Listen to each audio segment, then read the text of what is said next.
Welcome to Edwards Air Force Base Beyond the Test, a podcast that goes behind the scenes of the flight test mission at Edwards Air Force Base. I'm Dawn Waldman from the 412 Test Wing Public Affairs Office. They are clearly visible via satellites and people orbiting the Earth in space, and the largest of the two covers more than 28,302 acres. You guessed it, we're talking about the lakebeds that are a big part of Edwards Air Force Base, both historically and present day. And here to lead today's conversation is the Airfield Manager of Edwards Air Force Base, Mr. Dave Sampson of the 412th OSS. So Dave, is it safe to say that Edwards Air Force Base is here because of the Rogers and Rosamond dry lake beds? Absolutely. It was first established here back in the 30s by Hap Ronald from, at that time, March Army Air Base. He wanted to establish a bombing and gunnery range out here, and he's famous for the saying that the lake beds, or the Muroc Lake Bed, it was as it was known back then, was God's gift to the Army Air Corps. So yes, absolutely, we're here because of the lake bed. Well, back then there were no paved runways, and they did everything on the lake beds, from working to living on it. At the start, there was nothing but a tent city on the east shore of the lake bed, and there was a runway established on the lake bed.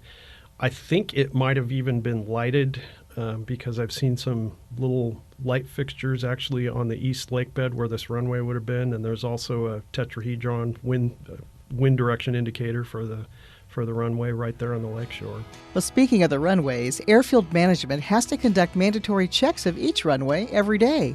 Recently, I had the awesome opportunity to accompany you on an inspection of all the runways. Let's take a listen.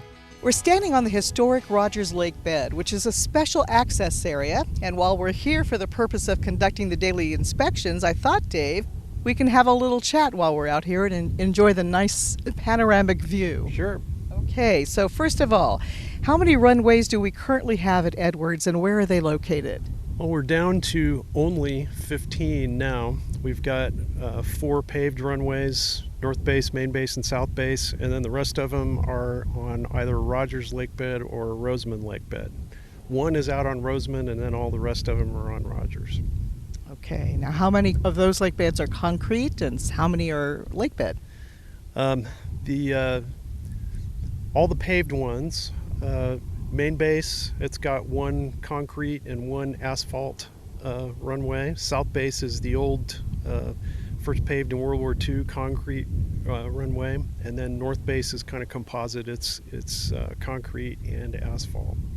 And the rest are all lake beds? The rest are all lake beds, yeah. Okay. Now, the lake beds, though, aren't they the longest of the runways that we have?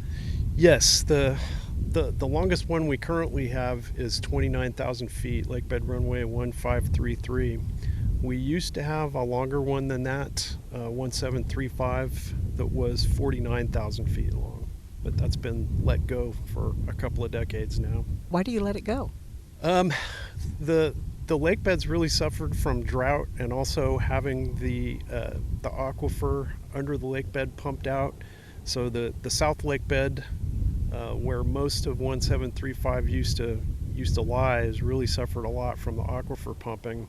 But with the drought, we get more potholes, more fissures, more damage to the lakebed material itself. So we've actually reduced the number of runways kind of as a result of that. Okay. Now, we know this is a huge airfield, but how does it compare to an airport others may be familiar with, such as LAX? Well, LAX, in terms of size, the whole thing would probably fit in one corner of the South Lakebed. They've got 4 runways. I think their longest one is, the shortest one is almost 9,000 feet, and I think their longest one is either close to 12 or 13,000 feet. So our big paved runways, 15,000 feet by 300 wide, so that is a mighty big runway. Definitely. It's a lot to take care of, too, from Airfield Management. Indeed it is. It's incredible to have this opportunity to stand on the Rogers Lake Bed and realize that the X-15, the space shuttles, and so much more has touched down on this massive dry lake. When we come back, we'll talk about why we land on it and the serious threats that affect it. Welcome back to Edwards Beyond the Test. Our guest today is Dave Sampson, who is the Airfield Manager for Edwards Air Force Base. Dave, today we mostly land on our 4 paved runways, but the lakebed is still used. Can you tell us about that? Our routine users of the lakebed is test pilot school. Part of their curriculum is to do T-38 and C-12 operations on the lakebed, but we've also had crosswind testing for a lot of different vehicles. For example, a few years ago, we did crosswind testing for the Global Hawk. We also launched the hydrogen-powered UAV, the Phantom Eye out there. That was launched off the lakebed because it launched on a cart and then landed on kind of skids. So that sounds very interesting. Yeah, that's sort of going back to the X-15 days. Also, X-29 or A-29, correction. We did crosswind testing for that aircraft as well. You know, while the lakebeds are maintained, as we talked, as much as you can maintain them, you don't remove FOD or foreign object debris from the ground. So if an aircraft has to land on that, are they at risk of serious damage? I think we've proven over the last few years, not really. You know, it's kind of ironic how we collect everything off of the paved surfaces on the airfield, but like you said, we don't do any debris mitigation on the lakebed at all. So, you know, there have been times when we've purposefully landed F-16s on the lakebed. We had the main base runway go out of limits for wind one day, and we recovered a 4-ship on one of the lakebed runways. And the key is, once the aircraft lands, if they can remain in idle and keep taxiing, then they're good to go. But if they got to bump up the power to keep moving, then they have to shut down in place, or else they're going to suck in a bunch of debris from the lakebed. Oh, I see. So if that happens, you just tow them in? Right. Okay. Wow, that's interesting. And does that affect most all our aircraft that way? The F-16 is the most FOD prone just because of the location of the intake. But I've seen C-12s, T-38s, F-16s, F-15s, just about everything in the inventory at one time land on the lakebed. When we were out on the runways the other day, I noticed that there were very few objects around them. You know, you had mentioned that your team has been working very hard to remove old, non-used items, for instance, from the Space Shuttle program days and so on. Right. When the shuttle program ended, there was some infrastructure on the lakebed. There were some weather sensors, some approach lights, and some generators that went along with those, and those were pretty much removed by NASA right after the program ended. But on main base, around the 2 main base runways, we've had shuttle infrastructure that was abandoned there for the last 10 years or so since the last shuttle landing. And so obviously these are nothing but obstructions now that somebody can hit on the airfield. But this year we've been fortunate to get some money from NASA to get all of that stuff removed, and that's removing risk from what the pilots and air crews have to do out there on the flight line every day. Well, let's talk about the maintenance of the lakebed. You know, the other day you said Mother Nature was the best maintainer by providing much-needed rain. Yes, indeed. We pray for rain every year for the lakebed. Why is that? If we can get, say, just a half inch of standing water on the lakebed for most of the winter, the wind blows that around, it smooths the surface, it helps to fill in those potholes and fissures, it soaks down into the material and hydrates it, and that prevents the future formation of potholes and fissures. And like I said earlier, the drought was very unkind to the lakebed because the material dried out to depth. And then you obviously those water molecules are taking up space in that material, and you get voids that can work their way up to the surface, and that's how we get our damage. When we come back, we're going to talk about big projects for the airfield that will be happening in the year 2020. That's right around the corner, as well as how do they draw those marking lines on the runway and the compass rose. All that in just a moment. Welcome back to Edwards Beyond the Test. Our guest today is Dave Sampson, who is the Airfield Manager for Edwards Air Force Base. So, Dave, the new year is going to see some significant changes coming to the Edwards Airfield, which includes the redesignation of runways. Right.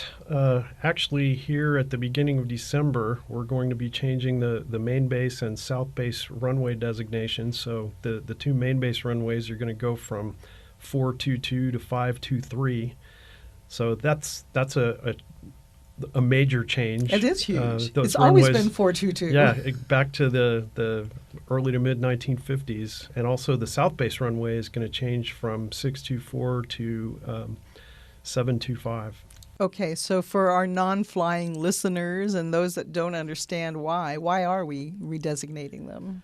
The people who make the instrument procedures for aircraft are using a new datum, and the magnetic variation of the Earth changes from location to location, and the new datum actually changes by about 3 degrees. So not only are we changing how the airfield is designated, but our navigational aid, the VORTAC out on the east side of the lakebed, is actually getting twisted, so to speak, to change that magnetic variation. So you told me previously you view the work performed by Airfield Management as a job of maintaining safety. Are these improvements that are getting ready to happen with the infrastructure and everything, is that all part of the safety? Absolutely. I've always viewed my job as a flight safety job. It's to do things to remove risk from what the air crews are doing out on the airfield. So in the next year, we've got a couple of big pavement projects that are going to replace pavement at Taxiway Charlie, which is the main taxiway that goes out to the departure ends, or the approach ends rather, of what's now the runway 22 runways. And we're also going to remove and replace some pavement at Taxiway Echo, which is where most of our test squadrons are. So it's going to be a lot of alternate taxi procedures and a lot of moving people around, and but it's very necessary. All of our pavement was laid down something like 65 years ago. So Oh my goodness. they did a great job back then, but nothing lasts forever. And we want to replace that stuff so that we're not producing debris for aircraft operations on the airfield. And part of that improvement that you're doing on the infrastructure, too, is that you recently updated and totally overhauled the barrier or the restraint barrier on the west end of the runway? Right. There's a requirement to remove and replace the aircraft arresting systems every 10 years with a depot overhauled unit. And just to put in a big plug for our civil engineering folks, they worked all this previous weekend to remove the energy absorbers, which are the two big pieces of equipment on either side of the runway, and the fair lead beams, which are components of the arresting system. And that's a lot of work for 2 days. And we've never been able to manage that before. But these guys did. They did a super job. And then first thing on Monday morning, we got a F-16 from the 416th Test Squadron to do a certification engagement where they actually speed up and drop their hook and engage the arresting system, pick up the cable, and that certifies the system for use that it does in fact work. That's awesome. That is awesome. And to do it that quickly. Because you never know what you're going to find when you start digging in that old concrete that's under there. The last time we did something like this, we found the concrete bed that was under the big heavy machinery in the barrier shacks actually had to be replaced. So that took us something like a month. So obviously 2 days is kind of a minor miracle, but those guys did a great job and pulled it off. On the ends of the runway, there is lots of rubber down on the runway, and you have to remove that as well for safety reasons because of the accumulation of it gets dangerous. But you told me something very interesting. You do not use chemicals in the removal of that. Right. It's just done using pressurized water. It's a purpose-built machine that blasts the rubber off of the surface and then sucks it back up again. And there's kind of an art form to this. You have to use just the right pressure to remove the rubber from the surface. If you use too much pressure, you actually abrade the concrete because it's so powerful. So we do this every 6 months. The two basic reasons for rubber removal is one, the rubber obscures the runway markings, and the other is that the rubber laid across the runway surface it degrades the friction characteristics of the runway. So in rain, it can cause steering problems or braking problems for aircraft. So Dave, now you have to answer the big question. Just how are the marking lines put down and maintained on the dry lake beds? On the lake bed, it's actually very simple. We use an oil truck, just like what is used for asphalt roads, to apply oil, and we set the spreader bars for 8 feet wide. All of the lake bed runway sidelines are 8 feet wide. All of the runways are 300 feet wide. So, and the oil we use is kind of it's an environmentally friendly mixture. So once upon a time, they used to use probably old engine oil or something like that, and that stuff was very durable. The stuff we have now, if we get a good winter, we actually lose a lot of it and have to completely reapply the markings. Wow, but it's more environmentally safe. Yes. That's a lot of stuff. I mean, a lot of oil to have 8 feet wide? Yeah, it's a lot of oil, and I forget how many. It's literally tons of oil if you consider all of the markings on the lake bed, the flyby line, the compass rose, all of those markings. Well, before I let you go, Dave, we should say that you are a retired Air Force Lieutenant Colonel, and you previously served here at Edwards. You told me that as you departed Edwards at the end of an assignment, you once stated that it would be cool to come back and be the Airfield Manager. Well, here you are in your dream job.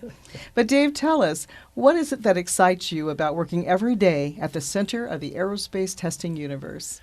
Well, it's, first of all, and I know this may sound corny, but I first joined the Air Force in 1981. I retired from active duty in 2008. It's really great to still be able to serve, to be here and to serve the United States Air Force and be working for something that's greater than myself. Plus, just the achievements that this place has had over the years and continues to have, and our contributions to the warfighter to produce more weapons to put in their hands and to make aerospace history at Edwards, it's really cool to be part of that. It's hard to put it any other way. Many thanks to today's guest, Dave Sampson, for taking time out to share his story and taking us beyond the test. We invite our listeners to submit their suggestions for future episodes by sending us an email at beyondtest@412tw.us. Thanks to all for joining us. I'm Dawn Waldman for Edwards Beyond the Test.